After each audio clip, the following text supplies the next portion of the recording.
지난 주말이었죠. 토요일 날 이제 북한의 구구절에 북한이 추가로 미사일 도발을 할 것이다라는 전망들이 있었습니다. 자, 그런데 북한의 경우 이 도발 대신에는 어떤 국내용 행사를 통한 체제 결속을 선택했거든요. 이 같은 어떤 북한식 셈법 어떻게 해석할 수 있을까요?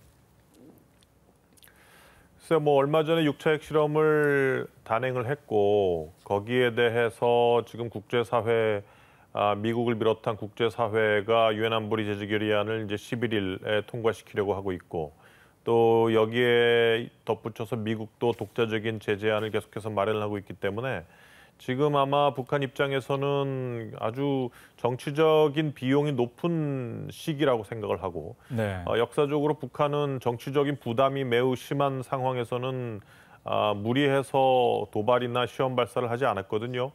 얼마 전에 을지 프리덤 훈련 기간에도 저강도로 북한이 임했다는 것도 하나 이해가 될 수 있고 그렇지만 아마 조만간 아니면 10월 10일 그 당 창건일, 창건 기념이라든지 그때까지 안 갈 수도 있고 어쨌든 조만간 북한은 장거리 미사일 시험 발사를 계속하고 그래서 아마 빠른 시일 내에 장거리 핵미사일을 보유하려고 할 것이고 네. 이것을 통해서 아주 유리한 조건으로 미국과 대화를 시작을 하려고 할 것이다 이렇게 보여집니다. 네, 그렇군요.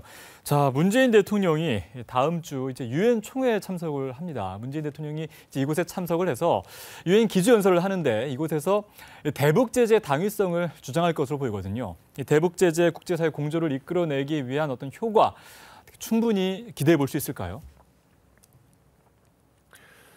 한국 입장에서는 원래 미국은 이번에 문재인 정부 등장을 매우 우려 섞인 그런 시각으로 바라봤죠. 기존의 김대중, 노무현 진보 정부 때처럼 대북 정책을 어떤 개입주의 정책으로 펴고 그래서 한국과 미국 간의 상당히 갈등을 보이는 것이 아니냐 이러한 우려가 있었는데 네. 지금까지 문재인 정부의 정책 그리고 대북 제재 정책 또 말씀하신 것처럼 유엔에서 어떤 대북 제재의 분위기를 좀 더 주도적으로 이끌려는 그러한 정책은 아마 지금 현실적으로 결국 대북 제재를 해야 하고 북한이 핵미사일로 한국과 미국 이러한 국가들에 대해서 안보 위협을 계속해서 증강시키는 이러한 것들에 대해서는 결국은 강하게 우리의 안보를 위해서 대처해야 된다는 그러한 의식 때문이라고 저는 보여지고요. 예.